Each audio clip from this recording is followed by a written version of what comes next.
ಗೊತ್ತಿರೋ ಹಾಗೆ ಈ ವಯನಾಡಲ್ಲಿ ಪ್ರವಾಹ ಉಂಟಾಗಿ ಅಲ್ಲಿನ ಜನಗಳು ಸಂಕಷ್ಟಕ್ಕೆ ಸಿಕ್ಕಿದ್ದಾರೆ. ನಾವು ತುಮಕೂರು ಚಾಲಕರು ಮಾಲೀಕರು ಅಗತ್ಯ ವಸ್ತುಗಳನ್ನು ಅವ್ರಿಗೆ ಏನು ಅವಶ್ಯಕತೆ ಇದೆ ಅದನ್ನು ಆಂಬುಲೆನ್ಸ್ ಚಾಲಕರು ಮಾಲಕರು ಮಧುಗಿರಿ ಜನ ತಿಮ್ರಾಜ್ ಅವರು ತುಂಬ ಸಪೋರ್ಟ್ ಮಾಡಿದ್ದಾರೆ. ತುಮಕೂರಿಂದ ಡಾಕ್ಟರ್ಸ್ ಆಗಲಿ ಹಾಸ್ಪಿಟಲ್ ಆಗಲಿ ತುಂಬ ಹೆಲ್ಪ್ ಮಾಡಿದ್ದಾರೆ. ಇವರೆಲ್ಲ ಸಹಾಯದಿಂದ ನಾವು ಇವತ್ತು ಸಂಜೆ 7 ಗಂಟೆಗೆ ವಯನಾಡಿಗೆ ಹೋಗ್ತಾ ಇದ್ದೀವಿ. ಇನ್ನಷ್ಟು ಜನ ನೀವು ಮುಂದೆ ಬಂದು ನಾವು ಏನು ಮಾಡ್ತಾಯಿದ್ದೀವೋ ಅದನ್ನು ನೋಡಿ ಆದಷ್ಟು ನೀವು ಸ್ವಲ್ಪ ಸಹಾಯ ಮಾಡುವಂಥದ್ದಕ್ಕೆ ಮುಂದೆ ಬನ್ನಿ. ಏನೇನು ತೊಗೊಂಡು ಹೋಗ್ತಾ ಇದ್ದೀವಿ? ನಾವು ಮೆಡಿಕಲ್ಗೆ ಈ ಮಕ್ಕಳಿಗೆ ಪ್ಯಾಂಪರ್ಸ್ ಆಗಿರ್ಬೋದು, ಬಿಸ್ಕೆಟ್ ಆಗಿರ್ಬೋದು, ಬಟ್ಟೆ ಎಲ್ಲ ತುಂಬ ಅವಶ್ಯಕತೆ ಇದೆ.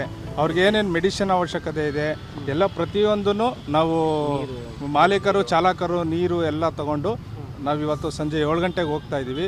ನೀವು ಇನ್ನೂ ಮುಂದೆ ಬನ್ನಿ, ಸಪೋರ್ಟ್ ಮಾಡಿ. ನಾವು ಬೆಳಗ್ಗೆ 9 ಗಂಟೆಗೆ ರೀಚ್ ಆಗ್ತೀವಿ. ಹೋಗಿ 9 ಗಂಟೆಯಿಂದ ನಾವು ಎಲ್ಲ ಕೊಡೋದಕ್ಕೆ ಶುರು ಹಚ್ಕೊಂಡ್ರೆ ನಾಳೆ ಮಧ್ಯಾಹ್ನದಷ್ಟೊತ್ತಿಗೆ ನಾವು ಕೊಟ್ಟು ಕ್ಲಿಯರ್ ಮಾಡಿ ಹಿಂದೆ ಹೋಗಿ ಬಂದ್ವಿ. ಅಲ್ಲಿನ ಪರಿಸ್ಥಿತಿ ನೋಡಿ ನಾವು ಒಂದ್ಸಲಿ ಹೋಗಿ ಬಂದ್ವಿ. ಅಲ್ಲಿನ ಪರಿಸ್ಥಿತಿ ನೋಡಿ ಅವ್ರಿಗೆ ಇನ್ನೂ ಅವಶ್ಯಕತೆ ಬೇಕಾಗುತ್ತೆ. ಆದಷ್ಟು ಇನ್ನೂ ಒಂದ್ಸಲಿ ನಾವು ತಿರ್ಗಾ ಸಪೋರ್ಟ್ ಮಾಡೋಣ ಅಂತ ತಿರ್ಗಾ ಹೊರಟಿ. ದಾನಿಗಳು ನಮಗೆ ಎಷ್ಟು ಜನ ದಾನಿಗಳು ಸಿಗ್ತಾರೆ, ದಾನ ಮಾಡ್ತಾ ಇರ್ತಾರೆ. ನಾವು ಫ್ರೀಯಾಗಿ ನಾವು ಆಂಬುಲೆನ್ಸ್ ಚಾಲಕರು ಮಾಲೀಕರು ಸೇರಿ ನಮ್ಮ ಆಂಬುಲೆನ್ಸಲ್ಲಿ ನಾವು ತಗೊಂಡೋಗಿ ಕೊಡೋ ಜವಾಬ್ದಾರಿಯನ್ನು ನಾವು ವಹಿಸ್ಕೊಂತೀವಿ. ಇವಾಗ 3 ಗಾಡಿ ಹೋಗ್ತಾ ಇದೆ. ನಾವು 13 ಜನ ಹೋಗ್ತಾ ಇದ್ದೀವಿ ಟೋಟಲ್. ಸಂದೀಪ್ ಅಂತ.